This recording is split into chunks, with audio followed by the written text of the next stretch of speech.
Hello and welcome to the Global Boxing Network.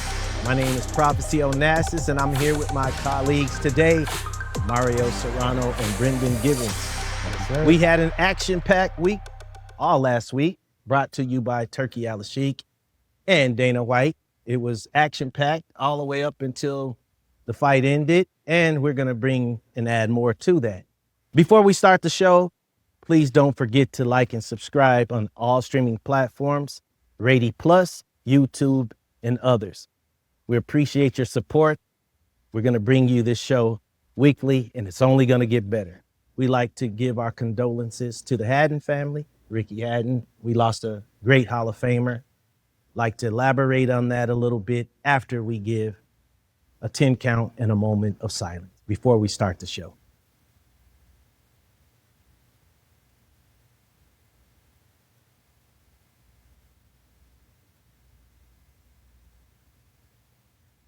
Okay, great. So we saw the sweet science of boxing. Terence Crawford put on a show.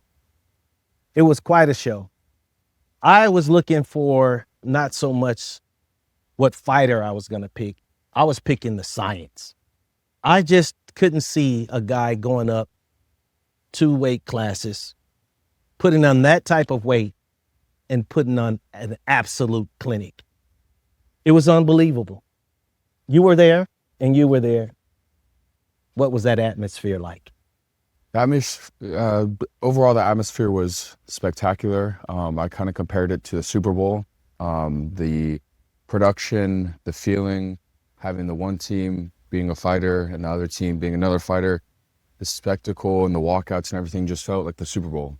The music, the whole production overall, that I can compare it to. Yeah, I thought everything was spectacular as well. For me, when I'm at one of these big fights, I like to listen to the beats. Yeah. I like to listen to the music they're playing because that's what gets the crowd going. And most people don't realize if you don't have the right beats and the right music, it's just a dead night. So I thought overall it was fantastic. Props to those that put this fight together because in boxing, we need to see the best fighting the best. And that's what it was. 2 great legendary fighters, 2 first ballot Hall of Famers going at it. Well, thanks to Dana White and Turkey Al-Sheikh for going out on the limb. Yeah. They're presenting something, I think, that if it doesn't fix boxing in a sense of engagement all the way, it definitely is making it interesting. So going into our first question about the fight, where do you think Crawford ranks all time after beating Canelo? Where would you see that at now? I would say top 10, or top 12. The accomplishment of beating Canelo was obviously pretty difficult, moving up in weight, but he just used the sweet science, was really flowing in there, was loose, didn't have to lose weight. Kind of was like a walk around weight. So he looked flawless. Was just staying in that southpaw stance, was moving and put on a clinic. So your point of view on that? I would like to say that there's been so many great fighters of the past. I believe Terence Crawford cemented himself as one of the greats 100%.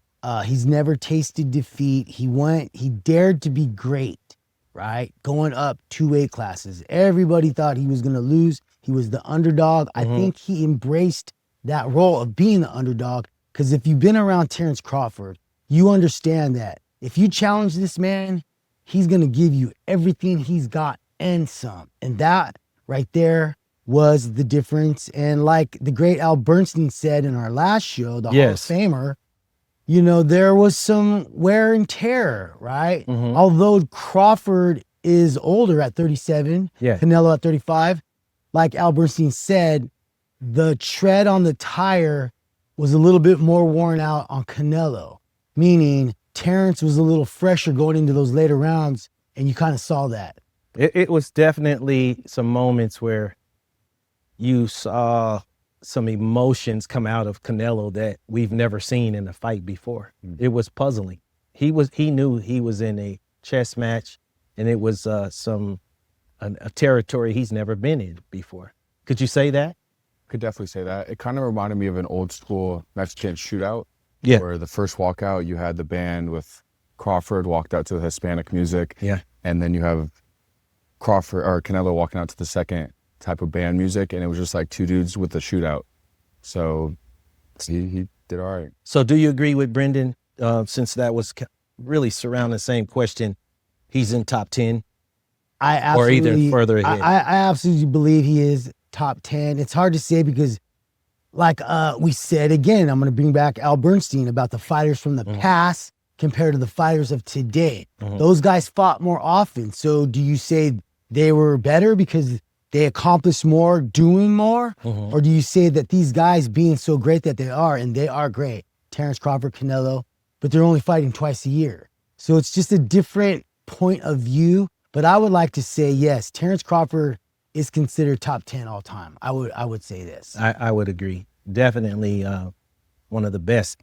Now he had a lot of static about not fighting a name fighter, so to speak. What do you feel about that, tossing that in? Do you believe that to be so? He obviously speaks about that candidly himself, about being blamed for not being in there with some of the best fighters. Well, if I could just say something first, you have to have the opportunity first. Being that he was with Top Rank and one of the best promoters, Bob Arum, sometimes it was difficult to get fights on the other side of the fence against guys. It was when he left that he got the Spence fight, and this fight, now. So the opportunities weren't there for him to go challenge these guys. So you can't blame him for that. So in that regard, I don't look too much into that based off what he just did. And we cannot forget as well, Canelo's status and greatness. He's one of the best fighters ever. He's carried our sport for the last 10 years. He is a mega superstar. Without Canelo, this sport is not as popular, let's just say. I second that. So I got to give Canelo a lot of props. He's one of the best fighters to ever lace him up. He's a first-time ballot Hall of Famer, and he's dared to be great as well. When he fought Erislandy Lara, nobody thought he would take that fight. That was a few years back. So he dares to be great as well, and he did it again against Terence Crawford. So we got to applaud both fighters. I agree. For their spirit. So in that said, does this elevate him above Floyd Mayweather, given opposition and dominance? Well, I don't want to go that far as to say he's elevated himself above Floyd Mayweather. Floyd Mayweather was iconic all over the world. If you were to go into China and put a picture of Terence Crawford and Floyd Mayweather, everybody would go, that's Floyd. Not that they don't know who Terence is. Terence is building himself up. With this win, will elevate him, and more people are going to know Terence Crawford, as they should. But comparing him to Floyd Mayweather, maybe talent-wise, as far as skills in the ring, there's some comparisons there. And even Canelo said that Terence was way better than Floyd. Okay. So in that regard, you have to give a little bit of credence to what Canelo said. Whether it's true or not, is to be seen. But yes, Terence Crawford has elevated himself to a whole new level. So just from an opinion side, obviously we never and probably never will see Floyd and Crawford fight. But from the fight, or let's say that athletic dynamic and what they bring to the table, what do you see that Crawford has in his arsenal that Floyd may have never displayed? They're very similar in discipline because they both didn't drink during their run as champions and as fighters. They're very disciplined with their food. And they were really the similar styles because every day out of camp, Floyd would be in the gym. Crawford's in the gym every day. And that pays big dividends because they don't blow up. They just love the sport. They don't want to lose. So it gives them a little comparison with that. Inside of the ring, Floyd was the GOAT. He never got touched. He would never lose rounds.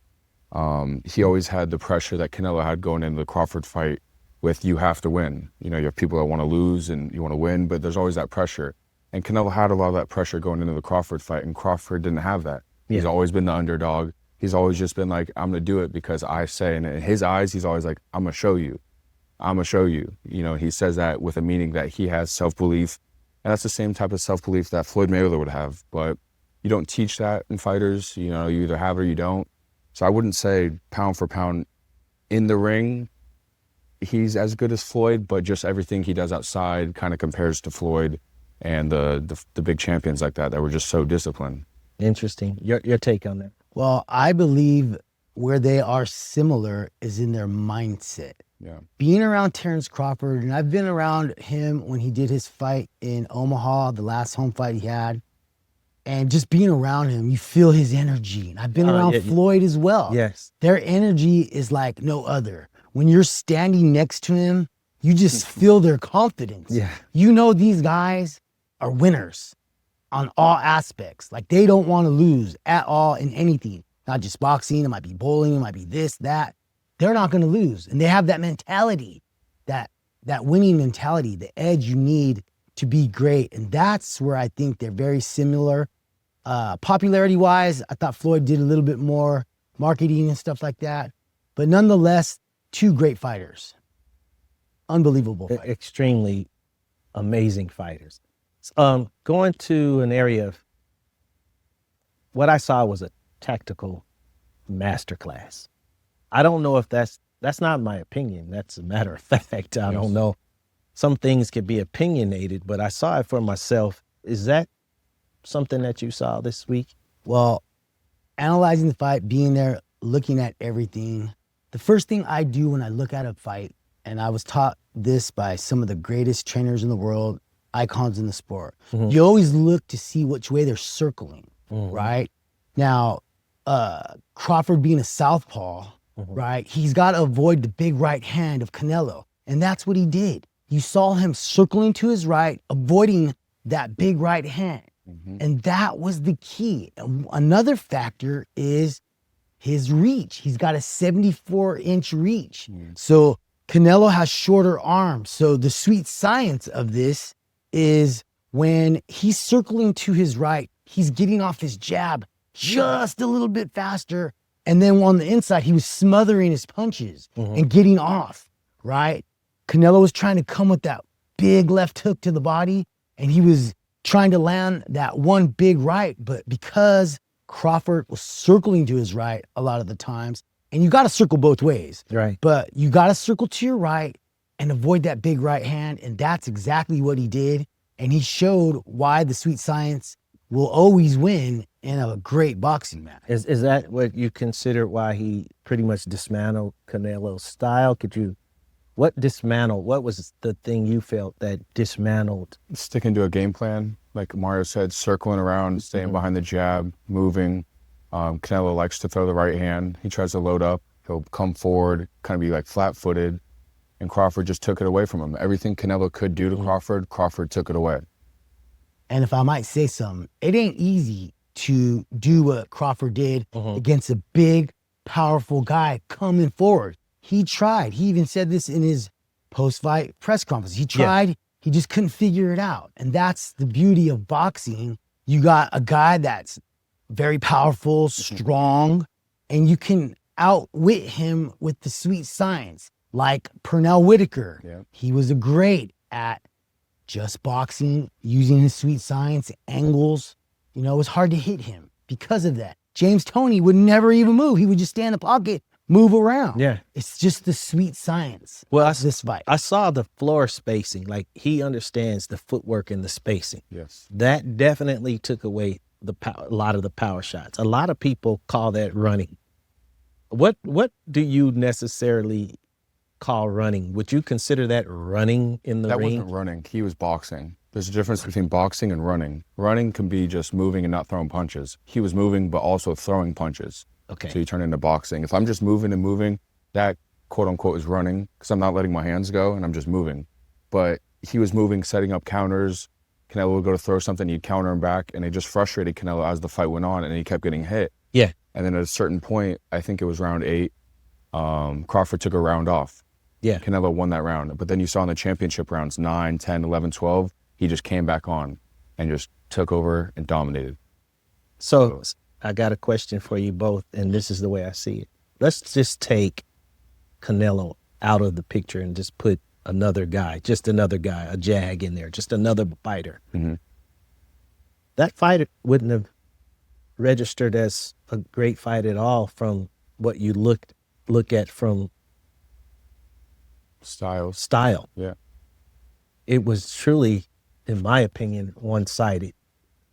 Now, that's not coming from a fan base. That's because I love both of these guys. I mean, Yep. but it's coming from just from what I see. Do you agree with that, or I agree. no? You had a boxer versus a brawler, and the boxer literally just boxed, took to his game plan, and the brawler couldn't figure it out. Because we've seen Crawford be going forward, moving forward, throwing his hands, being the aggressor, and he showed another thing that he could do in his arsenal is just box, and all he did was box. He didn't engage. He boxed. Another thing is the magnitude of the fight. Yeah. Right. Most people that fight Canelo, they'll be in there for the first time in this big giant crowd. Mm-hmm. That did not affect Terence Crawford. It embraced it. Seemed pretty relaxed. And it fueled him. So in that regard, you had a man in there that was not intimidated at all. No. You saw what he did in the early rounds. He was figuring them out, and he was still winning those rounds, right? Circling to his right, landing his jab, smothering his punches, countering with the straight left. All those things frustrated Canelo, and he couldn't figure out the puzzle, right? So I think because Terence Crawford is such a mental giant, it didn't affect him in any way, the whole atmosphere of this fight. And that's usually what happens when you step in the ring with Canelo. Good point. So what's one of the key points in the fight that shifted the momentum, if there was a shift in momentum, because it seemed like Bud was in control of his game plan from the very beginning? Or do you see where there was a fill-out moment and then maybe there was some equilibrium in the fight and then there was a shift in momentum? If there was a shift in that momentum, distinctively tell me where that happened and why. Well, I thought when Crawford was moving around strategically, circling right, going both ways, and then he stayed in the pocket. When he stayed in the pocket and was exchanging and letting his combinations go, that let me know right then and there, this guy's got his number, because you can't always just run away. You got to stay in the pocket. Every fight's going to go on the inside. And if you don't know how to fight on the inside, you're in trouble. And it showed his inside game. Crawford does have an inside game. He sure He does. stayed in the pocket and let some punches go and combinations. And when he did that and landed, then got out, that let me know there's the mental shift. This guy's got him. That's just what I thought. Well, that's a really good point, and there's a piece that I would like to add to that. You tell me within that scenario, those scenarios and what you saw, what could have Canelo done better to, calm him down, so to speak, in Crawford's assault, because he was coming forward. He never really seemed to fight off of his back foot a whole lot. It seemed like he was pretty much in control how he was dancing in the ring. Just tell me a little bit of what your thoughts is that Canelo could have done to slow him down a little bit, change his game plan. I think he started with doing everything that way. It's like two full balloons, and Okay. Canelo's balloon just kind of deflated the whole time. Okay. They started off big. Canelo was going to the body in those early rounds, trying to break him down as you should, and it just didn't work. Crawford kind of took everything away.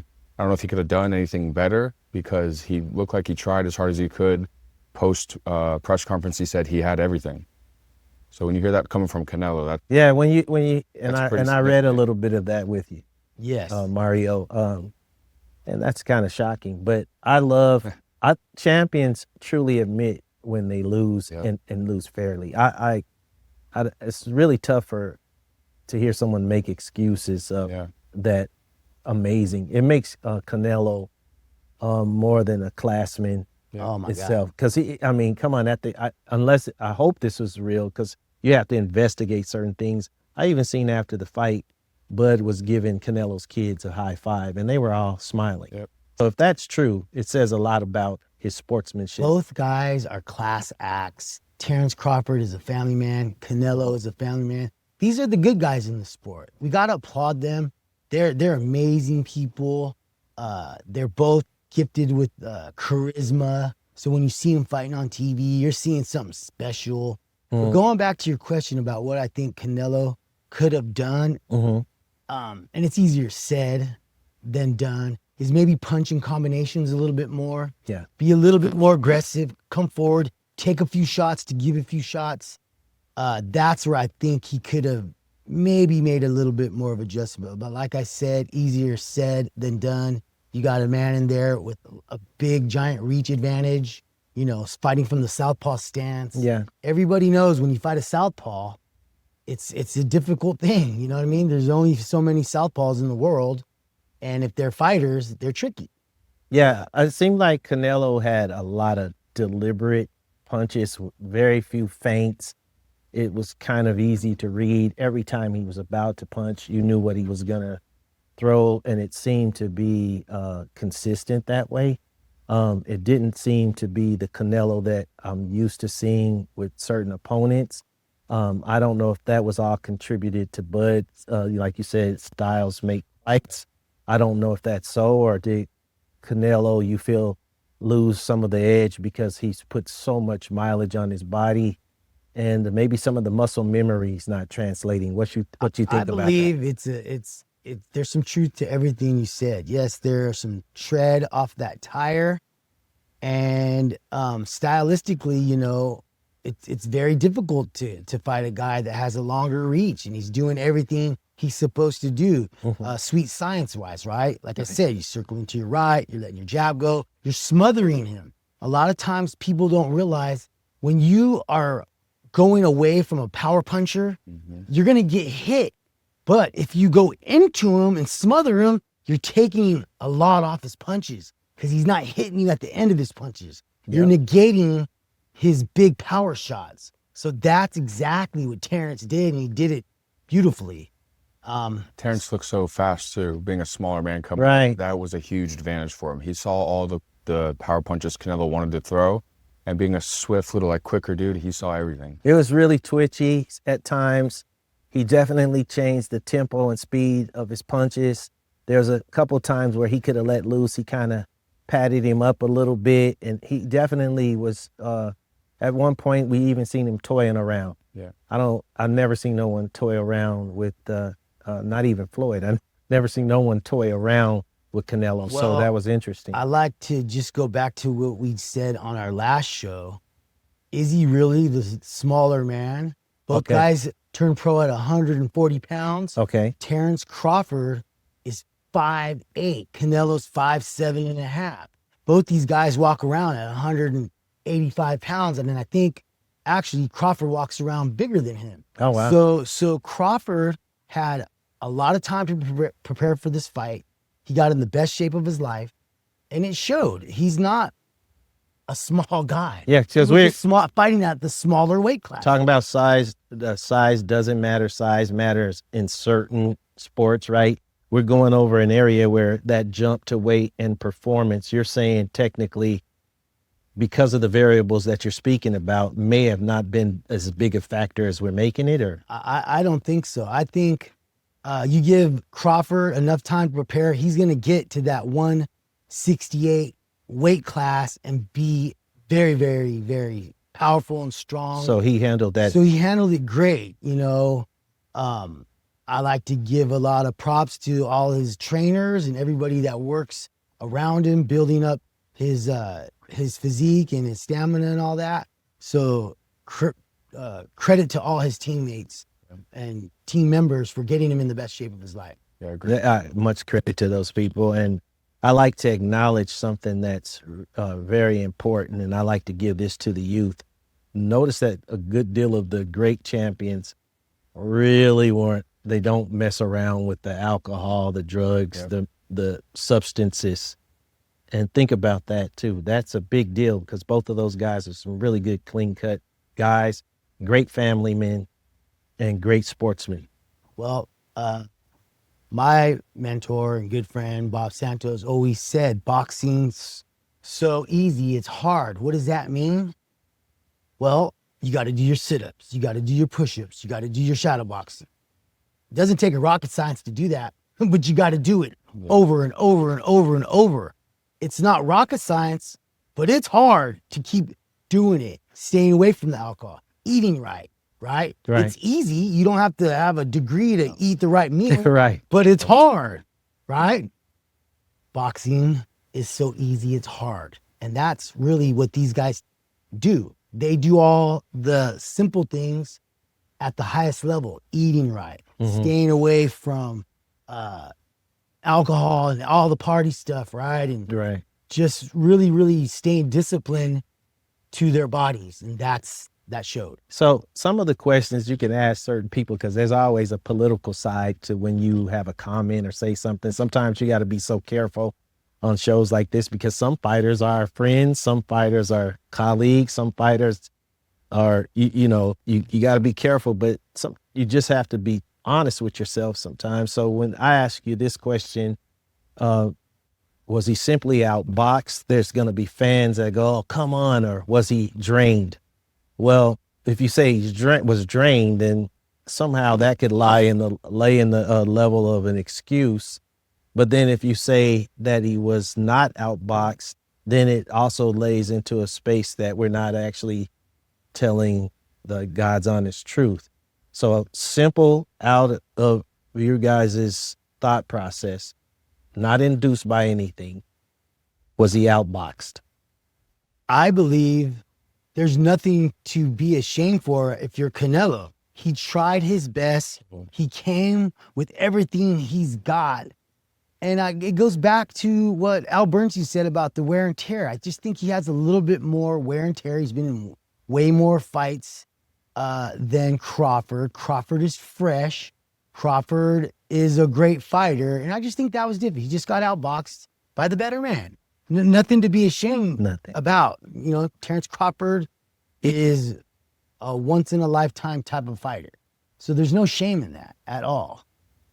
I think there's more hunger with Terence Crawford because you have to think Canelo probably would fight, maybe take a vacation off 2 weeks. Crawford doesn't take vacations. He'll be wrestling the Bellman. He'll be wrestling you Monday morning. He just wants to fight, and he doesn't want to lose ever in life. And the bigger man and the smaller man thing, to come back to that, is kind of weird because Crawford has wrestled his whole life. He's always said that. He's had a background. And usually if you're a wrestler, you know your body. Usually wrestlers are bigger. They know how to do weight cuts. They know how to really control. And he just knows his body like a temple. He knows what he's capable of. He knows what he can do. And he wants it more than Canelo, it seemed like, or he wanted it. And he wants it more than most fighters because his mind does not stop when it comes to boxing.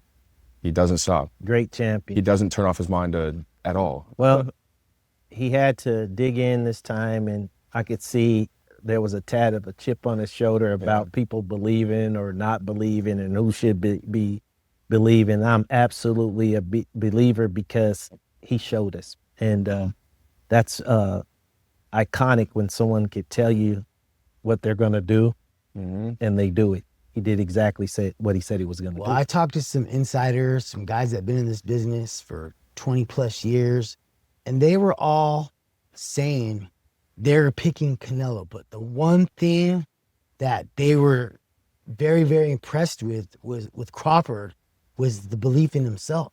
Oh, man. This guy will not be defeated. And I brought it up to Al Bernstein when we were talking to him. He's never tasted defeat, right? Never. And he showed why. It's the hunger, like you said. He was hungry, making these mega $1 million fights. He's only been in a few of them lately, right? So I think he just wanted to let the whole world know what type of man he is, and he did. Man, and the post-fight interview was absolutely classy. It wasn't like it was just like pure as this water. Yep. Maybe, I know this water's pure. Brendan, Shauna poured you water out of another bottle. It wasn't toilet water, but it's not this water. It's got some BPH in that one, but we saw it when it's like, damn, that doesn't look as clear. We won't do you that bad next time. But one of the things that in his pure forms is his personality. It opens the door, his smile, and his character keeps the door open. A true champion. I would love to see him fight someone else, but going into the next segment of this, show, we're going to talk a little bit about Netflix and how they're entering the fight game and what type of job you think they're doing. Is this a one-off success, or is this truly a spectacle that you think could continue? Because last night, I think they did pretty well myself. What was your take being at the event from the production side? I watched it from the Netflix side. It seemed to go pretty well. How do you think they're handling themselves in the space so far? I think doing the little trial period with Mike Tyson, Jake Paul, obviously that was the first one on Netflix. And then they did another Jake Paul fight, and this is the third one with Canelo and Crawford. I think they're in it now. I mean, the eyeballs, the people, they're all the way in.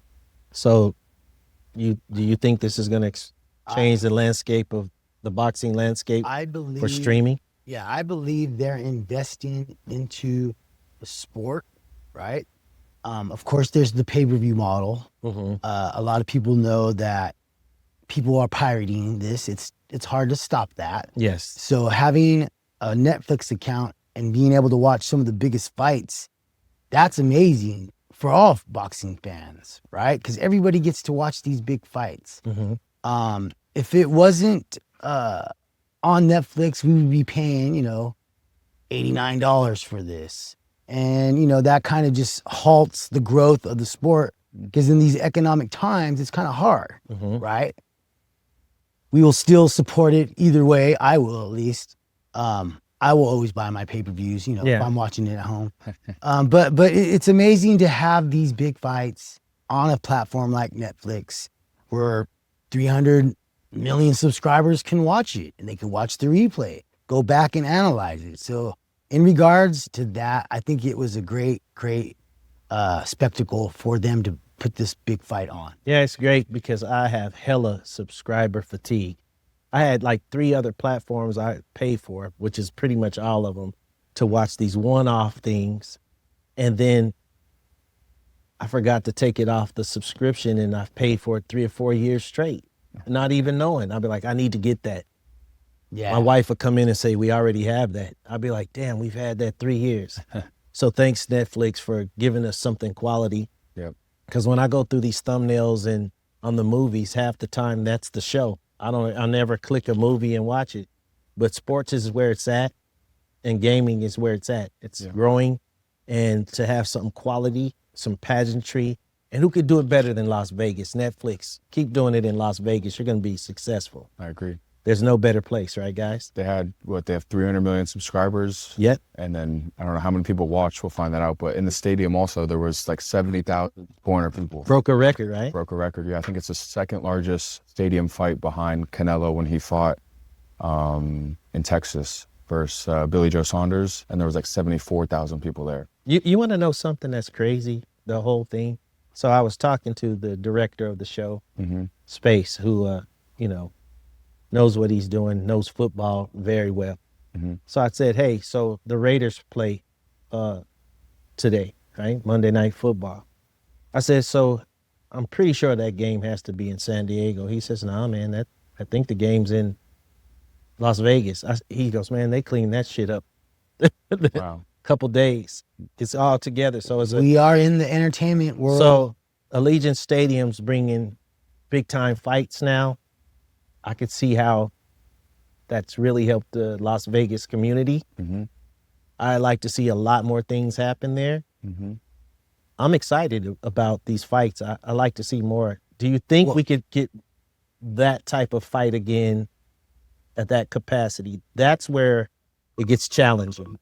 Can you technically take it to where that's Allegiant Stadium calling you right now? Yes, that was. They want you to do the show at the stadium.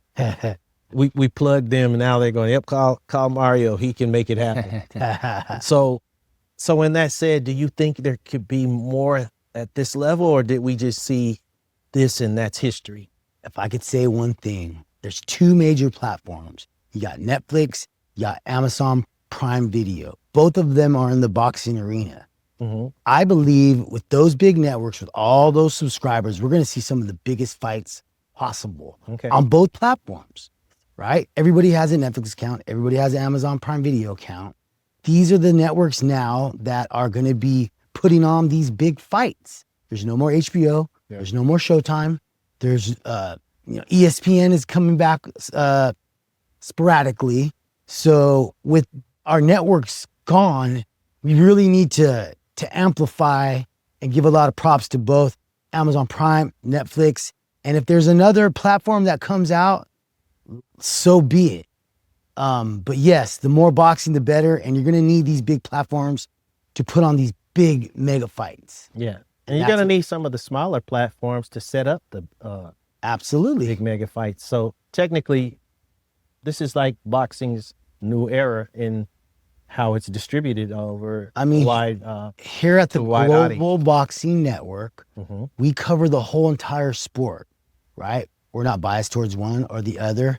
I'd like to say a few good words about Pro Box TV. Pro Box TV is putting on some great fights, free for the fans. You get to watch it on their app, YouTube, and that's another platform that is putting on great fights. They're building up fighters, right? They're building up the next superstars. You got your smaller promoters that are doing it as well. So the minor league of boxing is really where the foundation of our sport is, because they've come up from the smaller promoters, the club shows, to these big fights. Now, if everybody can come together, which is my goal here at the Global Boxing Network, Right. we're going to make this sport back to number one like it was in the 80s and the 70s. Yeah, because the culture starts where first seed is cultivated. And that's where sometimes, like Drake said, it started at the bottom, now we're here. It isn't now it started at the top and no one never knew what happened before you got to the top. Yeah. That's where this culture is at. That's why we love to say these smaller promoters, don't get discouraged because you see mega promoters doing things, because you have some amazing things going on at the amateur ranks. There's going to be more fighters there that are going to be superstars in the future. So we got to pave a way and have a platform for them.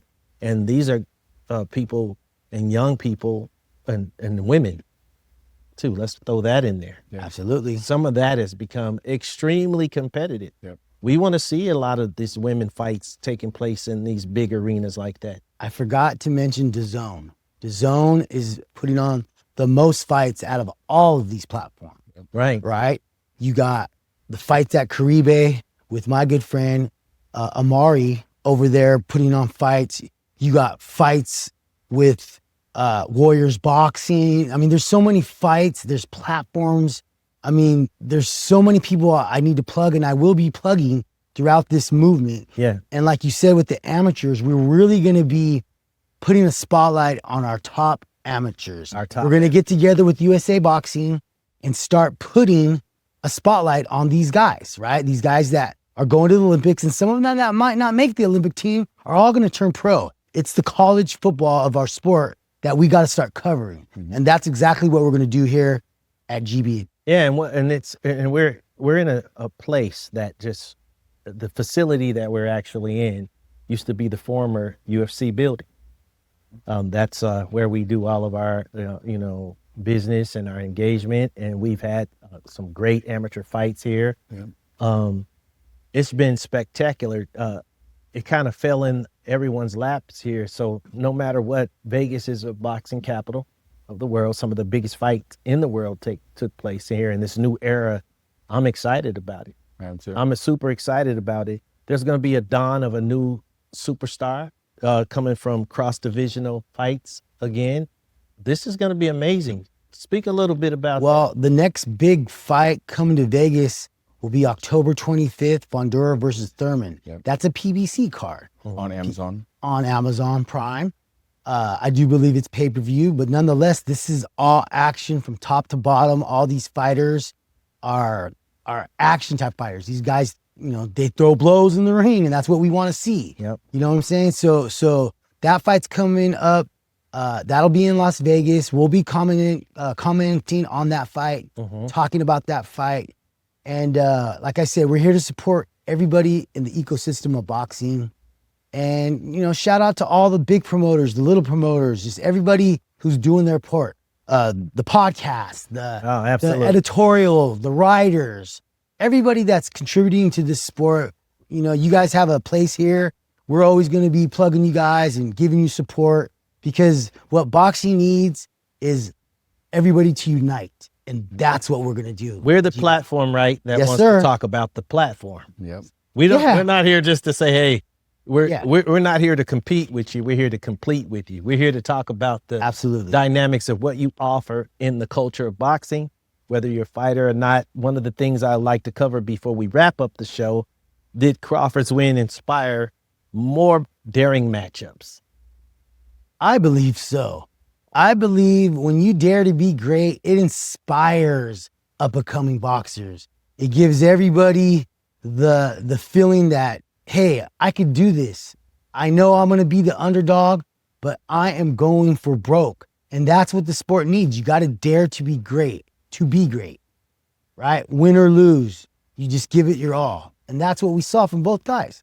You know, everybody's just doing their best. And I think with them fighting, it just showed the world that, you know, two great champions can go into the ring, share the squared circle, and put on a great performance. Win, lose, or draw, these guys let the whole world know that great fights can be made, and it is inspiring.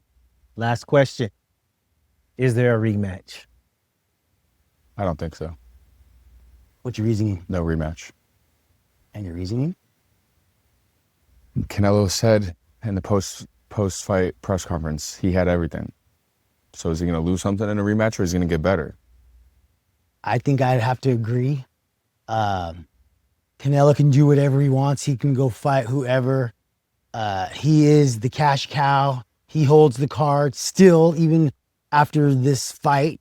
Terence Crawford now can go match up against a lot of other guys that people want to see him fight against. There's guys at 54, 60, 68. I mean, he can do whatever he wants as well. So regardless of who they fight next, I'll be watching.